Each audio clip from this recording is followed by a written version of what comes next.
마태복음 22장 34절에서 40절 말씀.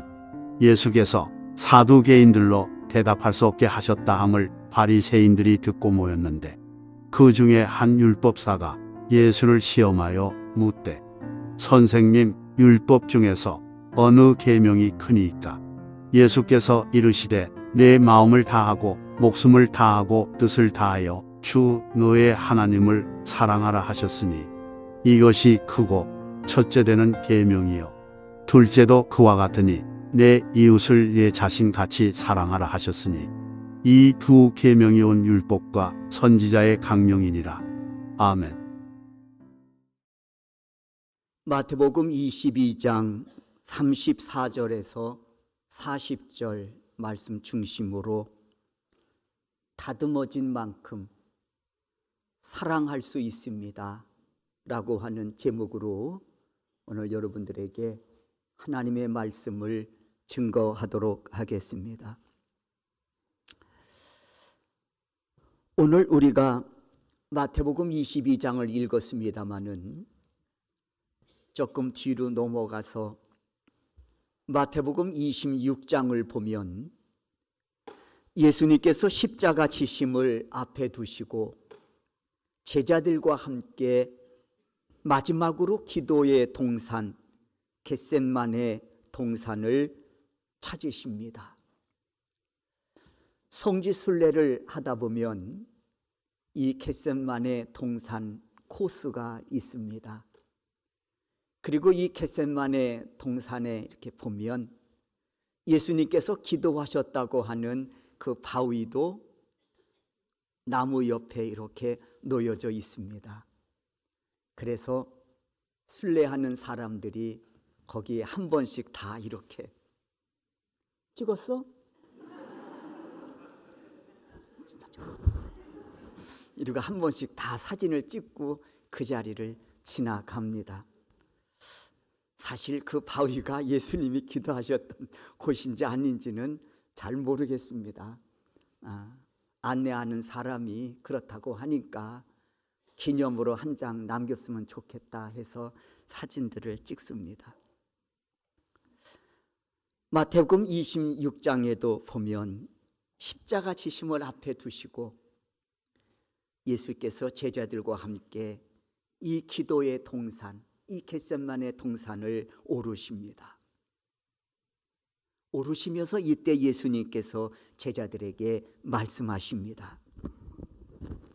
오늘 밤에 너희가 나를 다 버리리라. 제자들에게는 청천벽력과도 같은 말씀이었을 겁니다. 우리는 예수님의 제자 되어 예수님을 쫓으려고 모든 것을 버려두고 여기까지 왔는데 그 예수님께서 말씀하시기를 오늘 밤에 너희가 다 나를 버리리라고 하는 청천벽력과도 같은 말씀을 주셨을 때 이들이 적지 않게 놀라지 않았겠습니까? 이때에 베드로가 또 가만히 있을 수 없지요. 베드로가 대답하여 이르되 모두 주를 버릴지라도 나는 결코 버리지 않겠습니다 하고 고백합니다. 그러면서 이어지는 고백이 있습니다. 내가 주와 함께 죽을지언정 주를 부인하지 않겠습니다. 떠나지 않겠습니다. 이렇게 베드로가 고백을 하자 옆에 있던 제자들도 저도요 죽을지언정 주님 버리지 않겠습니다. 죽을지언정 주를 떠나지 않겠습니다. 모두 다 일구동성으로 고백합니다. 여러분, 죽을지언정 주를 떠나지 않겠습니다. 베드로의 고백, 또 모든 제자들의 고백, 얼마나 주님을 사랑하면 이렇게 고백할 수 있었을까요? 얼마나 사랑하면 죽을지언정 주를 떠나지 않겠습니다. 부인하지 않겠습니다. 그러나 여러분이 아시는 것처럼 베드로는 이 고백에 걸맞는 삶을 살지 못했습니다. 제자들도 마찬가지고요. 예수로 인해서 자신들에게 위협 당할 것 같으니까 예수 부인하지 않습니까? 그것도 모자라서 저주하며 도망치듯 예수를 떠납니다. 떠나는 뒷모습에 베드로가 보이지 않습니까? 예수님의 제자들의 모습이 보이지 않습니까? 나 모릅니다. 이것도 부족해서 저주하면서 급히 도망치듯 떠나는 베드로의 뒷모습과 그 뒤를 따르는 제자들의 모습이 보입니다. 그렇다면 베드로의 고백 그리고 제자들의 고백은 도대체 어떻게 된 것인가?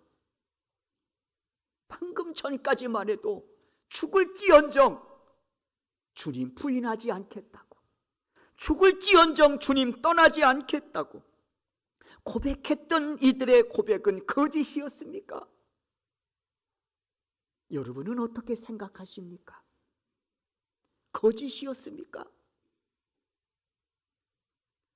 저는 그렇게 생각하지 않습니다. 적어도 이 고백은 그 순간엔 진실이 담긴 고백이었으리라고 생각합니다. 때문에 예수님 부활하신 후에 갈릴리 바다에서 고기를 잡고 있던 베드로 그리고 제자들을 예수님이 다시 찾아가셔서 물으시지 않습니까? 정말 너희들 나 사랑하냐고 말입니다. 요한복음 21장 15절이지요. 부활하신 예수님 갈릴리 바다에서 고기를 잡고 있던 베드로와 그리고 몇 명의 제자들 앞에 예수님이 나타나십니다. 그리고 베드로에게 물으시지요. 요한의 아들 시몬아, 내가 이 사람들보다 나를 더 사랑하느냐 하고 물으십니다. 또다시 물으십니다. 요한의 아들 시몬아, 내가 나를 사랑하느냐? 그리고 다시 한 번 더 물으십니다. 요한의 아들 시몬아, 내가 나를 사랑하느냐? 이에 베드로가 답합니다. 주님, 모든 것을 아시오매 내가 주님 사랑하는 줄을 주님께서 아시나이다. 이에 예수께서 말씀하십니다. 요한복음 21장 18절이지요. 젊어서는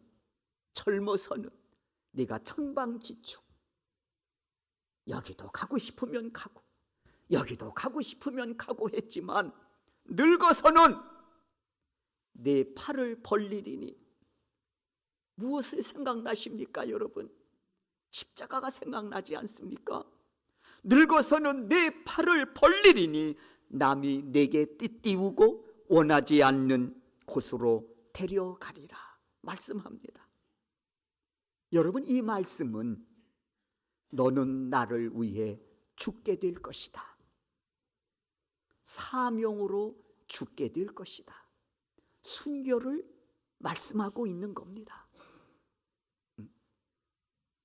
베드로는 처음 그의 고백대로 주를 위해 죽을지언정 떠나지 않겠습니다. 처음 그의 고백대로 주를 위해서 그는 십자가에 거꾸로 매달려 순교합니다.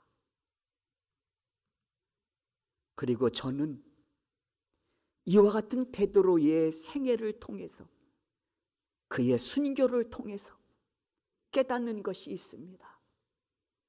오늘 설교 제목이 그것입니다. 다듬어진 만큼 사랑할 수 있다고 말입니다. 누군들 사랑하고 싶지 않은 사람이 어디 있습니까? 그럼에도 불구하고 되돌아보면 미움으로 얼룩진 우리의 삶을 볼 때가 있습니다. 내 마음은 그렇지 않는데, 내 마음은 사랑으로 감당하고 싶은데, 그런데 되돌아보면 미움으로 얼룩진 부끄러운 우리의 삶에 흔적들이 있다는 거예요. 왜 그럴까요? 다듬어진 만큼 사랑할 수 있기 때문에 그렇습니다. 저는 베드로를 통해서 그것을 깨닫습니다. 유행가에도 이런 가사가 있지 않습니까? 사랑은 아무나 하나. 그렇잖아요.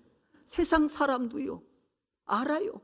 사랑은 하고 싶다고 해서 아무나 할 수 있는 게 아니라고요. 하물며 오늘 본문처럼 마음을 다하고 목숨을 다하고 뜻을 다하여 주 너희 하나님을 사랑하라. 두 번째 계명도 그러하니 내 자신과 같이 이웃을 사랑하라고 하는 이 말씀을 여러분 아무나 할 수 있다고 생각하십니까? 세상에 주고받는 에로스 사랑도 아무나 할 수 없다고 말하는데 하물며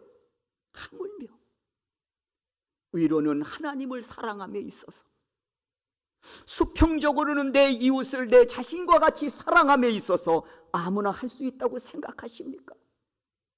할 수 없습니다. 베드로 사랑하고 싶었지요. 진심이었습니다. 그러나 되돌아보니 부끄러운 흔적만 남겨 있는 거예요. 부인하고 저주에 도망치던 자신의 흔적이 있는 겁니다. 때문에 외경에 보면 닭이 울 때마다 그는 통곡하며 회개했다고 했습니다. 닭이 울 때마다.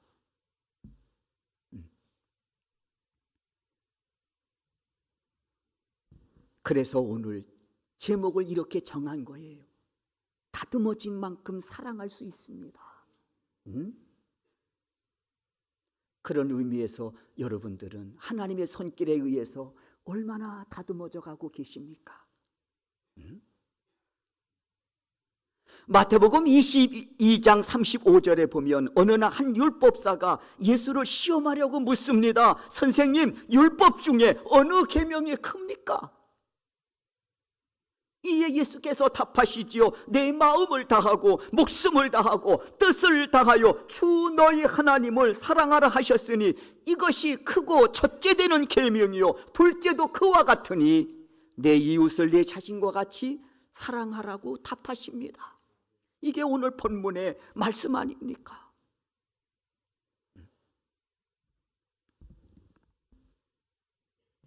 그 예수님께서 마태복음 4장을 보면 베드로를 부르십니다. 사람 낚는 어부가 되게 하리라고 베드로를 부르십니다.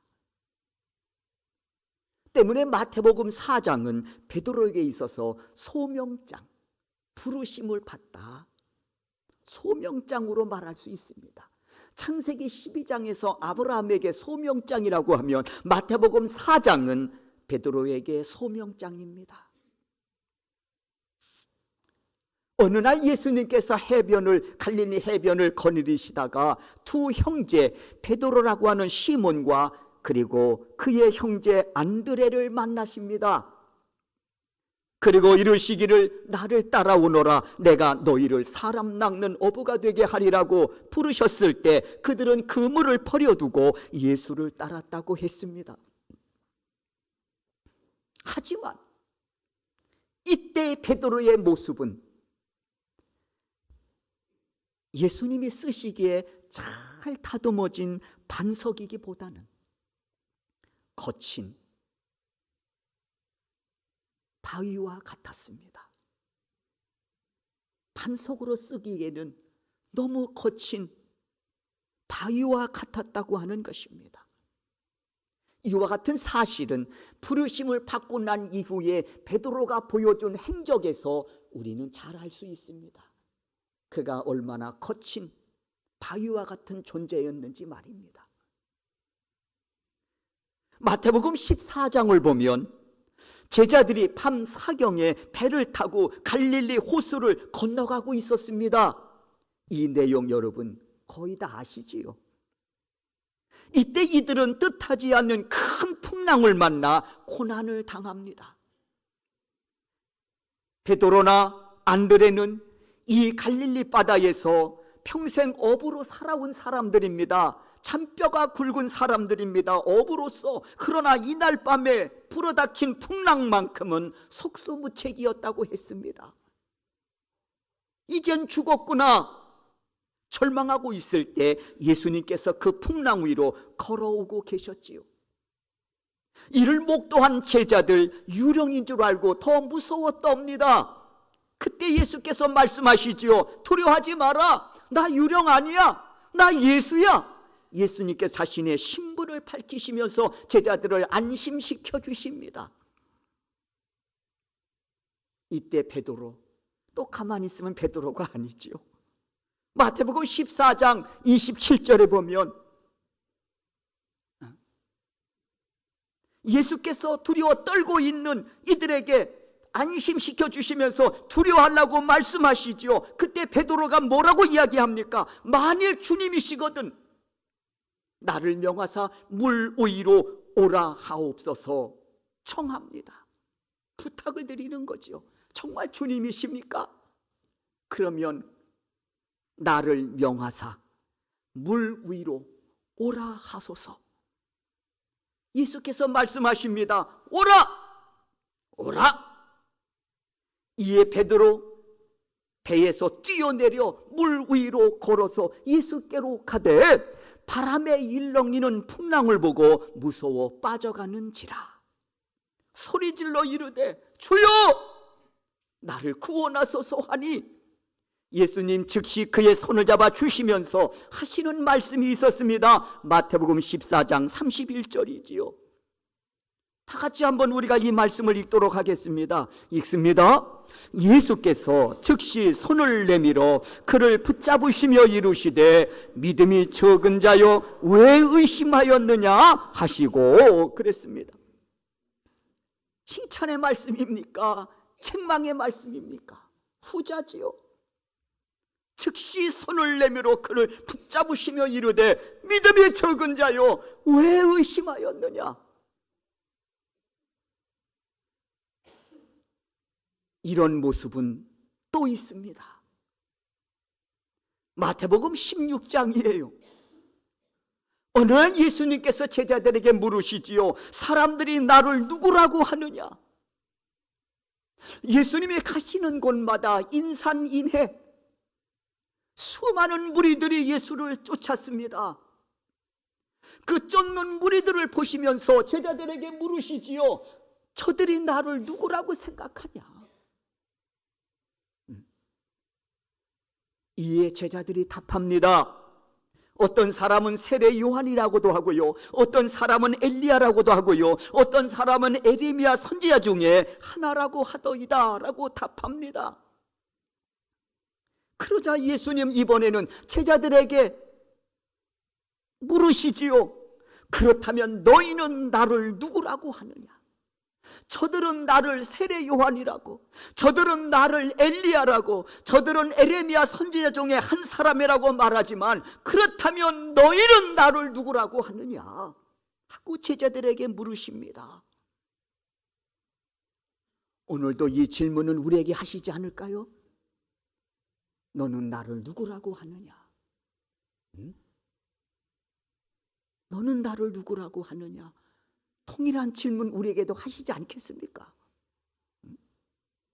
이 질문을 받은 베드로가 답하지요. 마태복음 16장 16절입니다. 여러분 익히 알고 계신 말씀이에요. 주는 그리스도시요 살아계신 하나님의 아들이십니다.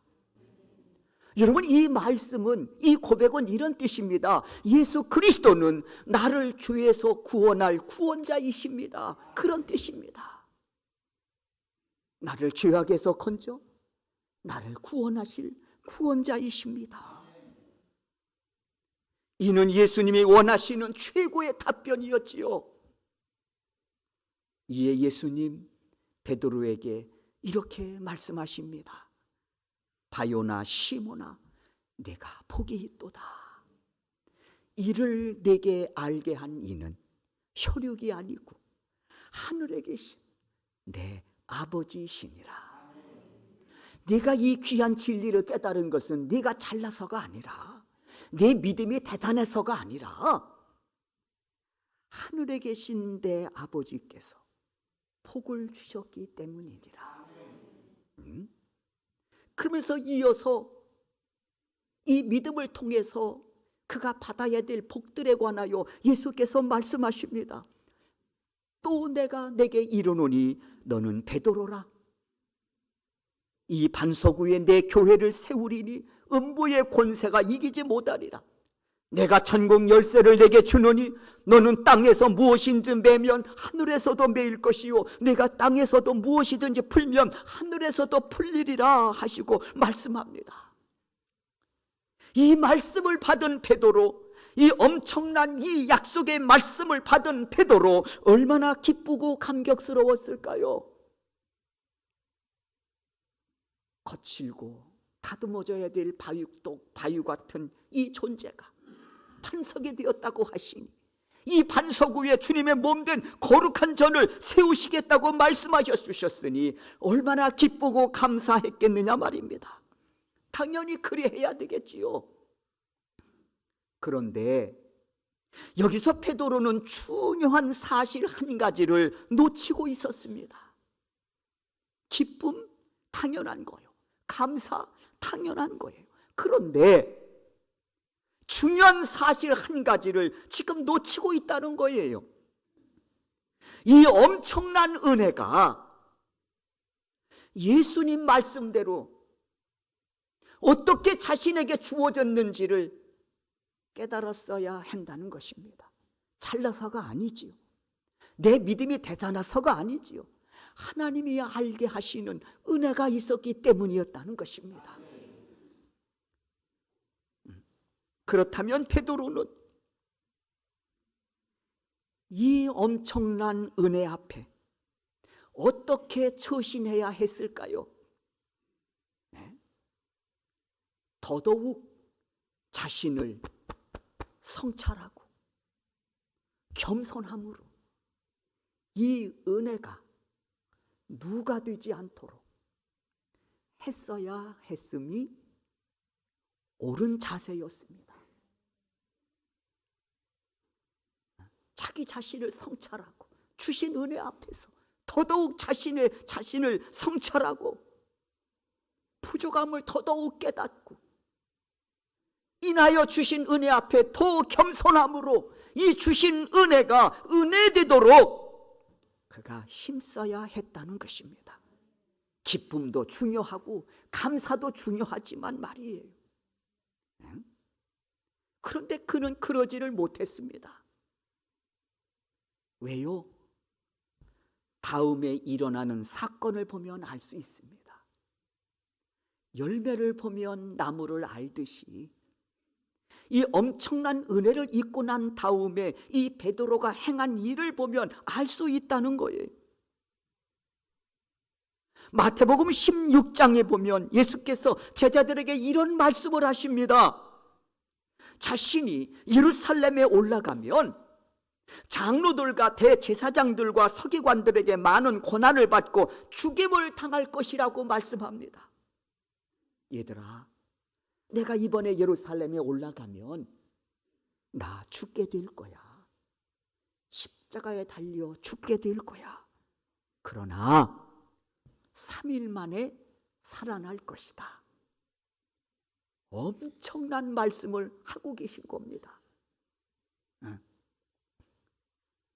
베드로의 이 멋진 고백을 듣고 난 이후에 말입니다. 주는 그리스도시요 살아계신 하나님의 아들이십니다. 예수님은 우리를 죄악에서 구원할 구원자이십니다라고 하는 이 엄청난 이 베드로의 고백을 듣고 난 이후에 예수님께서 제자들에게 하신 말씀이 있습니다. 그래, 난 구원자야. 이번에 예루살렘에 올라가면 내가 십자가에 달려 죽게 될 것이나 3일 만에 부활할 것이야.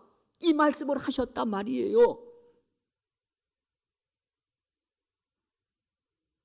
그러자 베드로가 뭐라고 이야기했냐?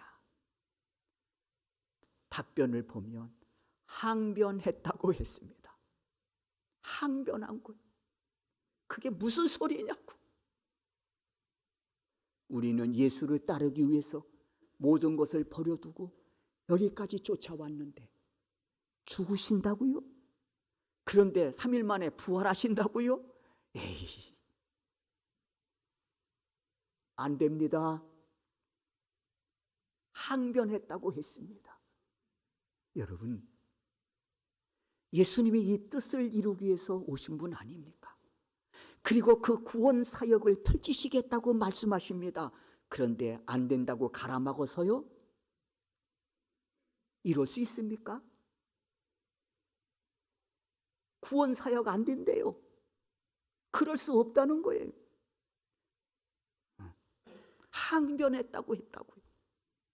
그리하지 마옵소서. 이 일이 결코 주께 미치지 아니하리이다 하고 예수님의 구원 사역을 베드로가 가로막고 나선 겁니다.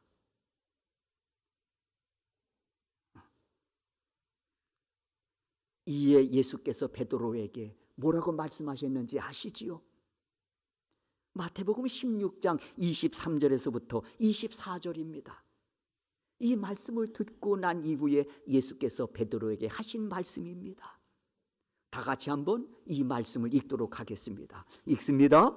예수께서 돌이키시며 베드로에게 이르시되 사단아 내 뒤로 물러가라. 너는 나를 넘어지게 하는 자로다. 내가 하나님의 일을 생각하지 아니하고 도리어 사람의 일을 생각하는도다 하시고, 이에 예수께서 제자들에게 이르시되 누구든지 나를 따라오려거든 자기를 부인하고 자기 십자가를 지고 나를 따를 것이니라.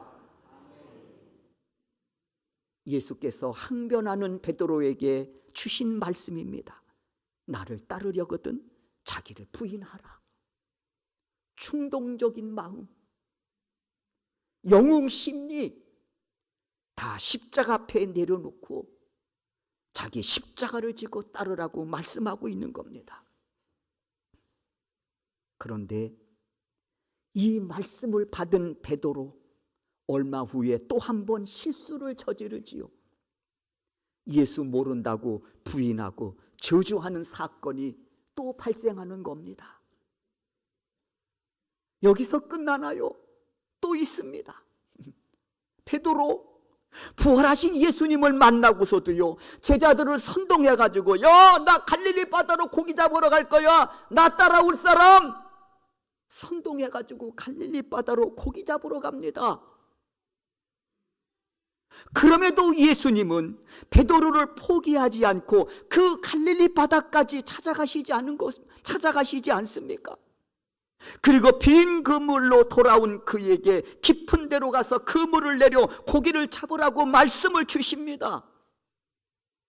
그리고 그물이 찢어질 정도로 많은 고기를 잡고 돌아온 베드로와 제자들을 위해 친히 아침상을 준비하시어 이들을 먹이시기까지 하시지요. 그리고 그 자리에서 베드로에게 거듭 3번이나 물으십니다. 내가 나를 사랑하느냐고 말입니다. 예수님은 왜 이런 질문을 하셨을까요? 물론 베드로의 사랑을 확인하고 싶으셨기에 질문하셨을 겁니다. 그러나 이 질문에는요, 또 다른 중요한 의미가 있습니다. 나는 십자가에 달려 죽기까지 너를 사랑했는데, 그리고 그 사랑으로 여기까지 다시 너를 찾아왔는데 너도 나를 사랑하느냐고 하는 의미가 있는 질문이라는 것입니다. 그러나 사실 베드로 전에도 사랑을 고백했지 않았습니까? 목숨 바쳐 주님 지켜드리겠다고. 죽을지언정 주님 부인하지 않고요, 죽을지언정 주님 떠나지 않겠다고 말이지요. 그러나 그 고백은 사실 부끄러운 고백이 되고 말았지요. 때문에 이번에 베드로는 겸손한 대답을 내놓습니다. 너 나 사랑하냐? 다른 사람보다 더 사랑하냐? 거듭 묻는 그 예수님의 그 질문에 베드로가 이렇게 답하지요. 주님이 아시지 않습니까? 주님이 아시지 않습니까? 여러분, 이 고백은요, 이 답변은요, 이런 의미예요. 나도 정말 주님 사랑하고 싶은데 내 마음대로 안 된다고 하는 고백입니다. 저도 정말 주님 사랑하고 싶어요. 그런데 내 마음대로 안 돼요. 예수님 아시잖아요. 그러니 주님이 도와주셔서 나도 변치 않는 사랑으로 주님을 끝까지 사랑해달라고 하는 그런 고백이 담긴 답변입니다. 한마디로 나는 안 되니 주님 도와주시면 나도 주님처럼 사랑할 수 있다고 고백하고 있는 것입니다. 예수님 그의 고백대로 도와주셨습니다. 그래서 베드로는 예수님의 말씀대로 자기를 부인하고 자기 십자가를 지고 끝까지 달려가 최후 승리자가 된 거 아닙니까? 그러면서 그는 베드로전서를 통해서 선포합니다. 이를 위하여 우리가 부르심을 받았다고 선언하면서 우리가 그리스도의 고난에 참여하게 된 것을 오히려 기뻐하라고 권면하고 있습니다. 다듬어지기 전에는